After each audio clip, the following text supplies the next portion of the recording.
பெரியவா சரணம். இன்னைக்கு மே 20 பெரியவா இங்கே இருக்கா.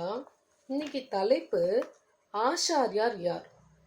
3 தகுதிகள் உள்ளவர் தான் ஆச்சாரியார் என்று வைத்தார்கள். 1, சாஸ்திர கருத்தை நன்றாக தெரிந்து கொண்டிருக்க வேண்டும். அதற்கு சமஸ்கிருதத்தில் ஆஷினோதிஹி சாஸ்திரார்த்தம் என்று சொல்வார்கள். 2, தெரிந்ததை வாழ்க்கையில் நடத்தி காட்டுபவராக இருக்க வேண்டும். அதுக்கு சமஸ்கிருதத்தில் ஸ்வயம் ஆசிரதே என்று சொல்வார்கள். 3, இவ்வாறு தனக்கு தெரிந்ததும் தன்னால் கடைபிடிக்கப்படுவதுமான சாஸ்திரத்தை பிறருக்கு கற்றுக் கொடுத்து அவர்களையும் ஆசார வாழ்க்கையில் நிலைநிறுத்த வேண்டும். இதை சமஸ்கிருதத்தில் ஆசாரே ஸ்தாபயத்யபி என்று சொல்வார்கள். சாஸ்திரம் தெரிந்தவராக மட்டும் இருப்பவருக்கு வித்வான் என்று பெயர்.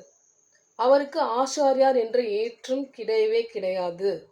பிறருக்கு கற்றுக் கொடுக்காமல் தான் மட்டும் சாஸ்திர வழியில் அதன் தத்துவத்தை உணர்ந்து வாழ்பவரை அனுஷ்டாதா என்றும் இன்னும் மேம்பட்ட நிலையில் அனுபவி என்றும் தான் சொல்வார்களே தவிர ஆச்சாரியார் என்று சிறப்பிக்க மாட்டார்கள்.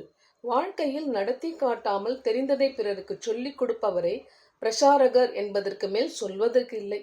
3 தகுதிகளையும் சேர்த்தால்தான் ஆச்சாரியார் என்ற பட்டம் வரும். பெரியவா சரணம். தேங்க்யூ.